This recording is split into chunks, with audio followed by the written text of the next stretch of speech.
Bienvenidos, librepensadores del reino. Hoy vamos a hablar de una de las citas más conocidas de Elena de White, que es utilizada por la denominación para decir que ella fue trinitaria, que efectivamente se convirtió en trinitaria y que defendía la Trinidad. Y cómo lo interpretaban tanto su hijo, William C. White, como el que, según Elena de White, fue el iniciador de la apostasía, John Harvey Kellogg.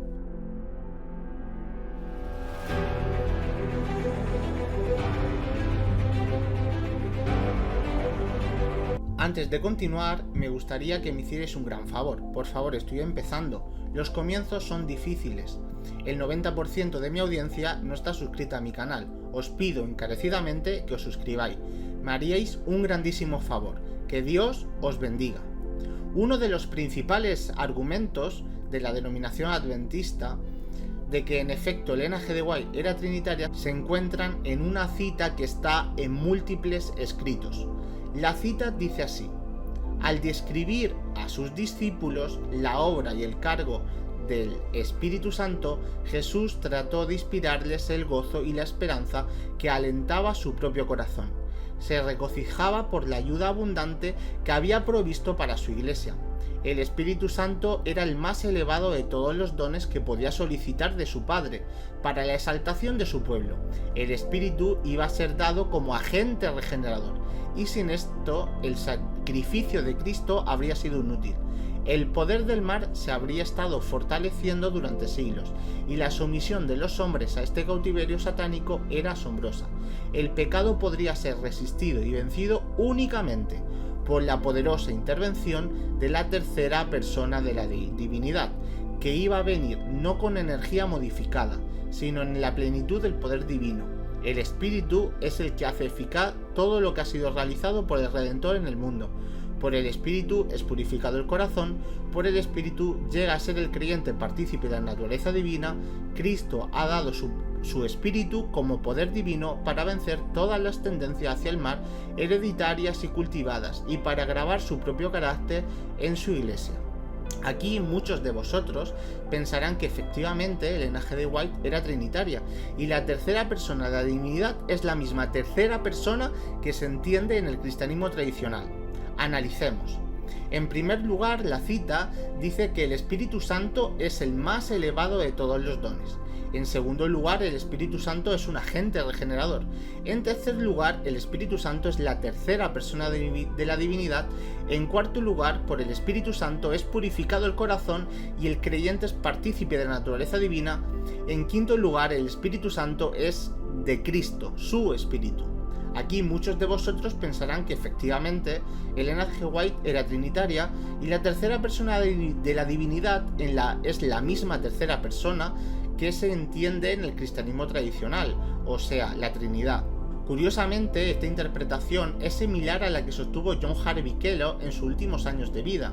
Digo similar, no igual, ya que él evolucionó de la omnipresencia de Dios, y tras varias críticas y debates con teólogos adventistas, su posición fue cambiando a que Dios estaba literalmente presente en toda la materia por la tercera persona de la divinidad. Aunque posición no fue el trinitarismo tradicional, desarrollaré este tema en un vídeo posterior.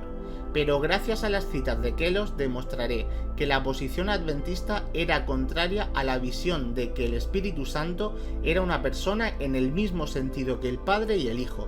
Demostraré que la posición adventista era contraria a la postura de las tres personas iguales en la divinidad. Leamos la posición de Kellogg. Él creía que esta expresión favorecería sus puntos de vista. Carta de Kellogg a G. I. Butler, 21 de febrero de 1904. Por lo que puedo entender la dificultad que se encuentra en el templo viviente, todo el asunto puede ser resumida a la pregunta: ¿es el Espíritu Santo una persona? Usted dice que no. Yo había supuesto que la Biblia decía esto por la razón de que se usa el pronombre personal él al hablar del Espíritu Santo. La hermana White usa el pronombre y ha dicho en muchas palabras que el Espíritu Santo es la tercera persona de la divinidad. ¿Cómo puede el Espíritu Santo ser la tercera persona y no ser una persona en absoluto? Me resulta difícil de ver. Yo creo que este Espíritu de Dios es una personalidad. Tú no. pero esto es puramente una cuestión de definición. Yo creo que el Espíritu de Dios es una personalidad. Tú dices no es una personalidad.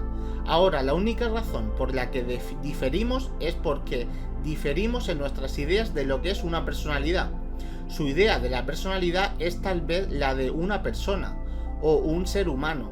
Esta no es la concepción científica de la personalidad, y que no es el sentido en que se utilizó la palabra.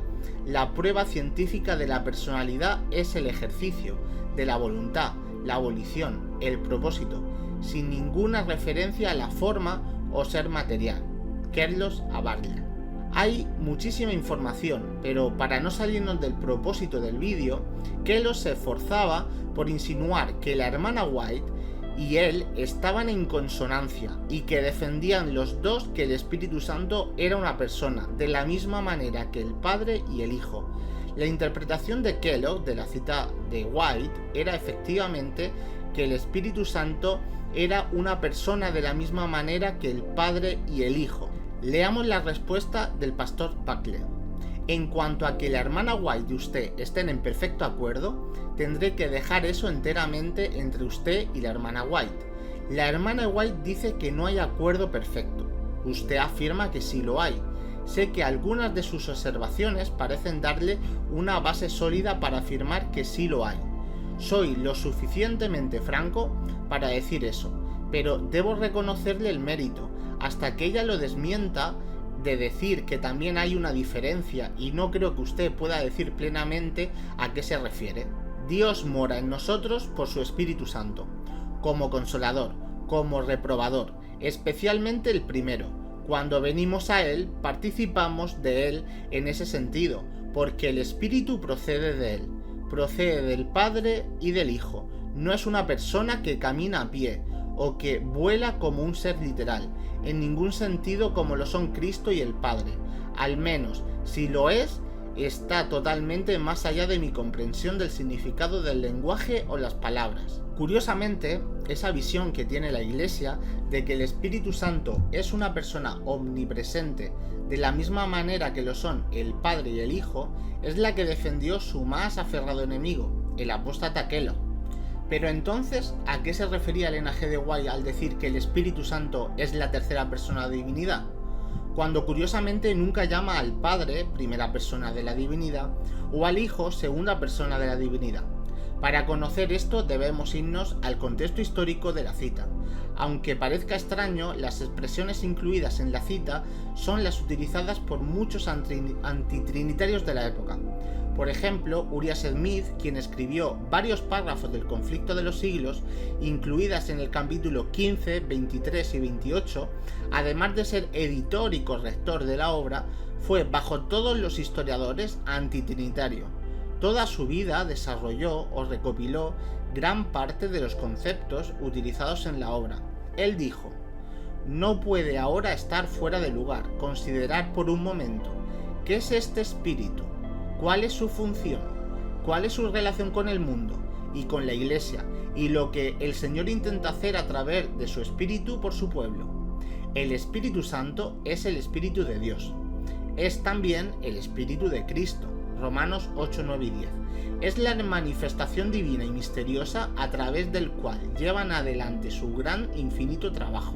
Usted notará en estos pocos versículos que lo que el apóstol nos muestra, y esto es, las tres grandes agencias involucradas en este trabajo: Dios, el Padre, Cristo, su Hijo y el Espíritu Santo. Uriah Smith en el boletín de la Conferencia General del 14 de marzo de 1891. Curiosamente, en el texto de Uriah Smith aparecen varios conceptos utilizados por Elena de White en su cita. En primer lugar, los dos mencionan que el Espíritu Santo es el Espíritu de Cristo. Los dos también mencionan al Espíritu Santo como una agencia divina. Este es el contexto histórico para interpretar la cita de Elena de White. Por ejemplo, ella llama al Espíritu Santo un don y un agente regenerador en la cita en cuestión. Pero entonces, ¿por qué llama al Espíritu Santo la tercera persona de la divinidad, cuando nunca llama al Padre primera persona o al Hijo segunda persona, como hacen los teólogos trinitarios? En aquella época existía la opinión muy extendida, influenciada en la Iglesia Adventista por algunas posturas antitrinitarias de la época, de que el Espíritu Santo era literalmente omnipresente y que era una fuerza impersonal o fuerza activa de Dios. Como lo enseñan hoy los testigos de Jehová, los adventistas enseñaban en primer lugar que el Espíritu Santo era omnipresente por los muchos ángeles que estaban en todas partes, quienes también suministraban el Espíritu a los creyentes. Estos así vivían en una atmósfera divina. En segundo lugar, enseñaban que el Espíritu Santo era personal, era Dios y sobre todo Cristo, habitando literalmente en la carne de los creyentes. Hay impresiones que se producen todo el tiempo. Hay una atmósfera que rodea al alma humana, y esa atmósfera es una atmósfera celestial o una atmósfera infernal. No hay sino dos líneas diferentes: o estamos en esta materia del lado de Cristo o estamos del lado del enemigo. Y si continuamente extraemos rayos de la divina luz de gloria, los ángeles de Dios están a nuestro alrededor, los ángeles de Dios, y hay una atmósfera que rodea el alma humana. Nuestra actitud, nuestras palabras dan testimonio de una conversión genuina a todos los que entran en la atmósfera de nuestra influencia. Y el espíritu y la esposa dicen ven, y el que oye diga ven, y el que tiene sed venga. El Espíritu Santo es el representante de Cristo, pero despojado de la personalidad humana e independiente de ella. Estorbado por la humanidad, Cristo no podía estar en todo lugar personalmente, por lo tanto convenía a sus discípulos que fuese al Padre y enviase el Espíritu para ser su sucesor en la tierra. Nadie podría entonces tener ventaja por su situación o por su contacto personal con Cristo. Por el Espíritu, el Salvador sería accesible a todos. Estorbado por la humanidad, Cristo no podría estar en todo lugar personalmente. Por lo tanto, convenía a sus discípulos que los dejase y fuese al Padre, y enviase el Espíritu Santo como su sucesor en la tierra. El Espíritu Santo es Él mismo, o sea, Cristo mismo, despojado de la personalidad humana e independiente de ella. Él se presentaría a sí mismo como presente en todos los lugares por su Santo Espíritu como el omnipresente. Cuán poco se dan cuenta de que Jesús camina invisible a su lado. Cuán avergonzados se sentirían muchos de oír su voz hablándoles y de saber que Él ha oído toda su conversación, insensata y trivial.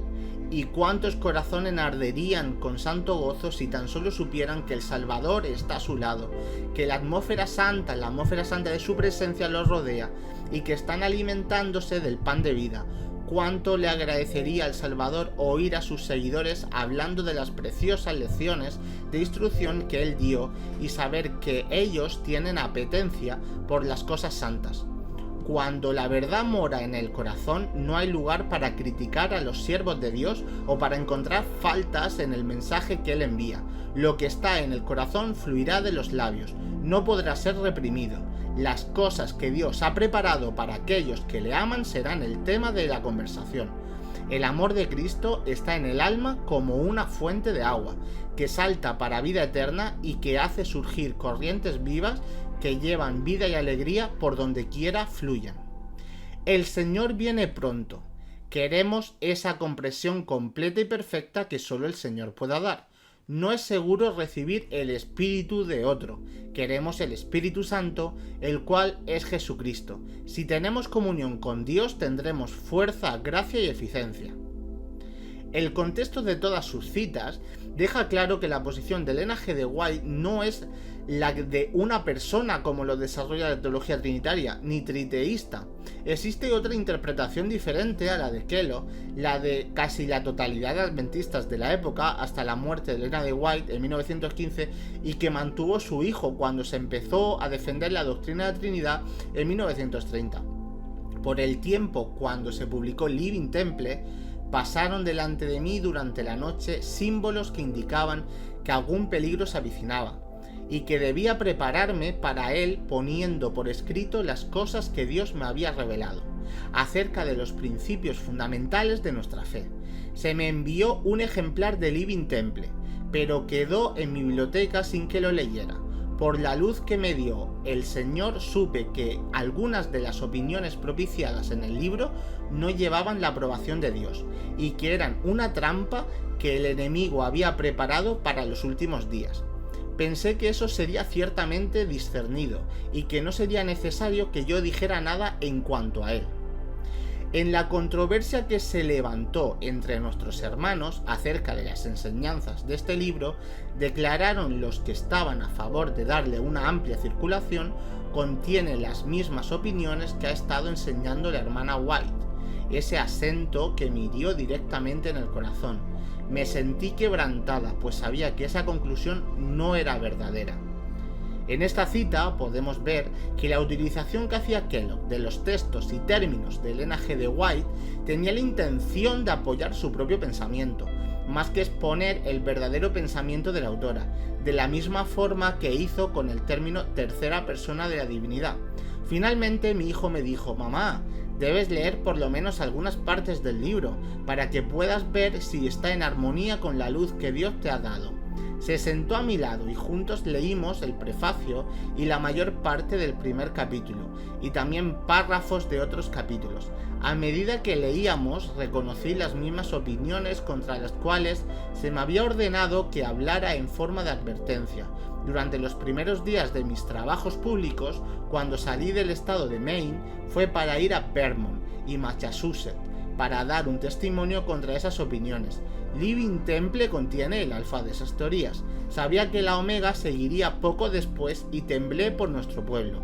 Sabía que debía advertir a nuestros hermanos y hermanas que no debían entrar en controversias en cuanto a la presencia y personalidad de Dios.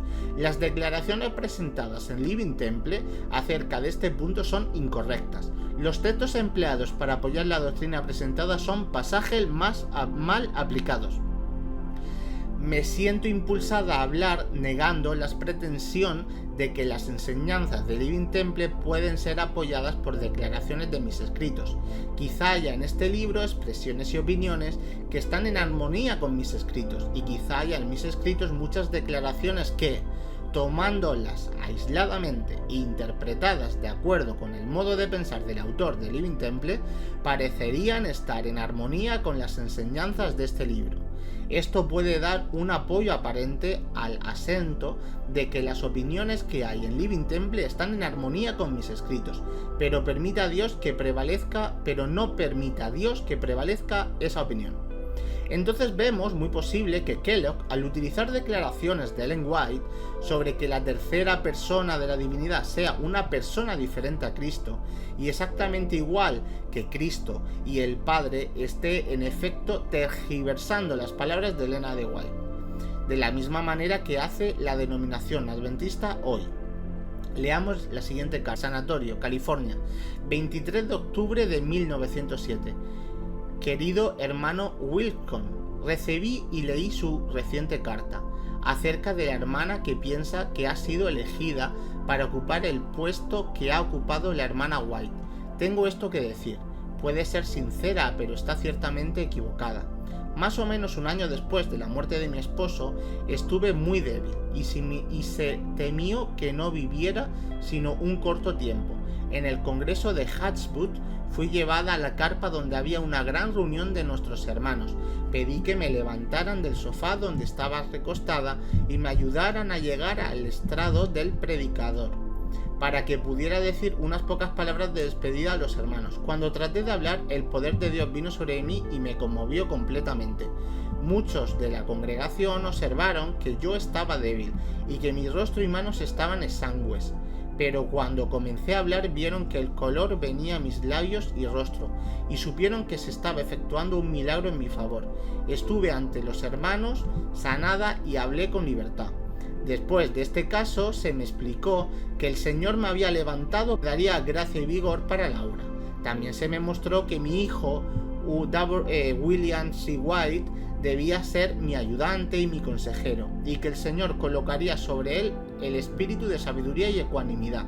Se me mostró que el Señor lo guiaría y que no sería descarriado. porque reconocería la dirección y orientación del Espíritu Santo.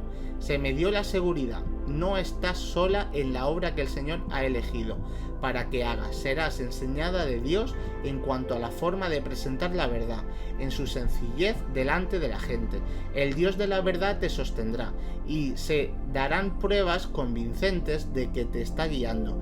Dios te dará de su Espíritu Santo y su gracia, sabiduría y poder protector estarán contigo. El Señor será tu instructor. Te encontrarás con influencias engañosas. Vendrán de muchas maneras, como panteísmo y otras formas de incredulidad. Pero anda donde yo te guiaré y estarás segura. Pondré mi espíritu sobre tu hijo y serás fortalecido para hacer su obra. Tiene la gracia de la humildad. El Señor lo ha elegido. El Señor lo ha elegido para efectuar una importante parte de su obra. Para ese propósito nació. Este mensaje me fue dado en 1882 y desde entonces he estado segura de que la gracia de la sabiduría le fue dada. Más recientemente, en un periodo de perplejidad, el Señor dijo: te he dado a mi siervo William C. White y le daré juicio para que sea tu ayudante. Le daré habilidad y entendimiento para que proceda sabiamente. El Señor me ha dado a otros fieles ayudantes para mi obra. Muchos de mis discursos han sido comunicados y se los ha impreso para presentarlos delante de la gente. A través de casi toda mi larga experiencia me he esforzado por redactar día tras día lo que se me ha revelado a mí en visiones de la noche. Muchos mensajes de consejeros, reproche y estímulo han sido enviados a individuos y mucho de la instrucción que he recibido para la Iglesia se ha publicado en revistas y libros y ha circulado en muchos países. La obra adelanta. Constantemente estamos haciendo esfuerzos fervientes para colocar mis escritos ante la gente. Esperamos que pronto se impriman varios libros nuevos. Si me incapacito para el trabajo, mis fieles obreros estarán preparados para llevar adelante la obra. De esta carta, lo importante son los elementos que dice Elena G. White sobre su hijo, que para quien crea que Elena G. White era profeta, están confirmados por visión divina. Vuelvo a decir, estos elementos, para cualquier adventista que crea en el don profético de Elena G. White, están confirmados bajo visión divina. También se me mostró que mi hijo, William C. White, debía ser mi ayudante y mi consejero, y que el Señor colocaría sobre él el espíritu de sabiduría y ecuanimidad. Se me mostró que el Señor lo guiaría y que no sería descarriado, porque reconocería la dirección y orientación del Espíritu Santo. Ella dice sobre su hijo que no sería descarriado, que él obraría bien, que era humilde. Y ahora viene la parte importante. En 1935, Elena G. White, que según la Iglesia era trinitaria desde finales de los 80, hasta 1930 no se publicó una lista de creencias con la Trinidad, pues 16 años después de su muerte, su hijo, quien conocía a su madre toda su vida, que estudiaba continuamente con ella, que hubiese sabido si en secreto se hubiera convertido en trinitaria y que su táctica fuese dejar elementos en sus escritos para que después de su muerte otros reinterpretasen los textos, pues en el 35 su hijo se pronunció sobre la cita de la tercera persona de la divinidad y también se pronunció sobre el comienzo de la predicación trinitaria en la denominación. Leamos la carta que le escribe un miembro de la Iglesia al pastor William C. White, hijo de Elena White. Pregunta del hermano Carr, Lockport, Nueva York, 24 de enero de 1935. Su reciente recordatorio de la provisión eficiente para llevar adelante el trabajo de la hermana White y las gemas de pensamiento que acompañaron su anuncio son muy apreciadas. Ella, estando muerta, aún habla. Dios ha conducido a este pueblo y lo sigue haciendo a través de su siervo escogido, por lo cual lo alabamos. En las primeras páginas del Conflicto de los Siglos afirma que el Padre tiene un asociado, un colaborador, el único ser que podía entrar en todos los concilios y propósitos de Dios. El Padre obró por su Hijo en la creación de todos los seres celestiales. Él tiene supremacía sobre todos ellos. El pecado se originó con Satanás, quien después de Cristo había sido el más honrado por Dios, y era el más alto en poder y gloria entre los habitantes del cielo. Después de Cristo fue el primero entre las huestes de Dios. El Hijo de Dios había hecho la voluntad del Padre en la creación de todas las huestes del cielo. El Hijo de Dios fue exaltado por encima de Satanás, como uno en poder y autoridad con el Padre. Cristo creó a Satanás, Ezequiel 28:15. Algunos de nuestros líderes insisten ahora en que el Espíritu Santo es una tercera persona de la misma naturaleza del Padre y del Hijo, un miembro del trío celestial, cooperador en la creación y personalmente activo con el Padre y el Hijo. Las mismas citas que utiliza la Iglesia hoy, las mismas. Durante muchos años he usado declaraciones de la hermana White para combatir las falsas enseñanzas relativas a la definición del Espíritu Santo. ¿Tendrías la amabilidad de decirme cuál entiendes que era la posición de tu madre en referencia a la personalidad del Espíritu Santo? Sé, hermano White, que no se apartaría de las enseñanzas de su madre y que tiene un entendimiento de ellas tan perfecto como cualquiera. Agradeceré mucho tu opinión, asegurándole la alta estima y respeto que he tenido desde mi niñez en su padre, madre y familia. Soy verdaderamente tuyo en la bendita fe, Carl. Ahora veamos la reveladora respuesta que le da el pastor White. Respuesta de William White, 30 de abril de 1935, al elder Carl, Sansom Street, Lockport, Nueva York. Querido hermano, Carl, tengo en mis manos su carta del 24 de enero. Durante algunos meses he estado tan presionado con el trabajo relacionado con los manuscritos que estábamos preparando para la imprenta que mi correspondencia ha tenido que esperar. En tu carta me pides que te diga cuál entiendo que es la posición de mi madre en referencia a la personalidad del Espíritu Santo. Esto no lo puedo hacer porque nunca entendí claramente sus enseñanzas al respecto. Siempre hubo en mi mente cierta perplejidad con respecto al significado de sus declaraciones, que, a mi manera superficial de pensar, parecían un tanto confusas. A menudo me he arrepentido de no poseer la agudeza mental que podría resolver estas y otras perplejidades similares. Y luego recuerdo lo que escribió la hermana White en Hechos de los Apóstoles, página 51 y 52. Con respecto a tales misterios que son demasiado profundos para el entendimiento humano, el silencio es oro. He pensado mejor en abstenerme de discutir y me he esforzado por dirigir mi mente a asuntos fáciles de entender. Mientras leo la Biblia, encuentro que el Salvador resucitado sopló sobre los discípulos, Juan 20:22, y le dice: recibid el Espíritu Santo. La concepción recibida de esta escritura parece estar en armonía con la declaración de The Sign of Ages, página 669, también Génesis 1:2, con Lucas 1:4, con Hechos 2:4 y también 8:15 y 10:44. Se podría hacer referencia a otros muchos textos que parecen estar en armonía con esta declaración del deseado de todas las gentes. Las afirmaciones y los argumentos de algunos de nuestros ministros en su empeño por probar que el Espíritu Santo era un individuo, como lo son Dios, el Padre y Cristo, el Hijo Eterno, me han dejado perplejo y a veces me han entristecido. Un maestro popular dijo: ¿podemos considerarlo al Espíritu Santo como el tipo que está aquí dirigiendo las cosas? ¿Por qué le han dejado perplejo? ¿Por qué nadie hasta 1930 defendió tales cosas? Ni su madre. La posición de que ella defendió la Trinidad desde finales de los 80.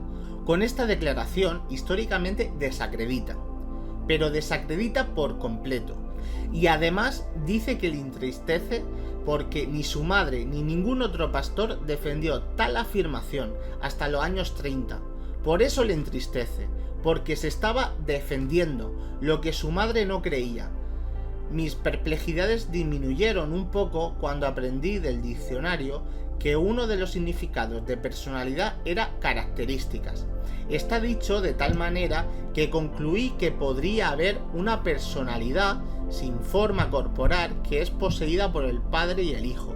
Hay muchas escrituras que hablan del Padre y el Hijo y la ausencia de escrituras que hagan una referencia similar a la obra unida del Padre y el Espíritu Santo, de Cristo y el Espíritu Santo. Me he llevado a creer que el Espíritu sin individualidad era el representante del Padre y del Hijo en todo el universo, y fue a través del Espíritu Santo que habitan en nuestros corazones y nos hacen uno con el Padre y con el Hijo. Adjunto a esta breve, insatisfactoria carta encontrará nuestro boletín informativo del 4 de abril. Ruego que tenga ayuda del cielo para estudiar lo que es necesario saber y paciencia para esperar la revelación de aquello sobre lo que ahora estamos en cierta incertidumbre. Con un cordial saludo, me quedo atentamente, tu hermano. Librepensadores del Reino. Espero que hayáis disfrutado de este vídeo. En este canal seguiremos desmontando las mentiras que las denominaciones enseñan. Hasta pronto y que Dios os bendiga.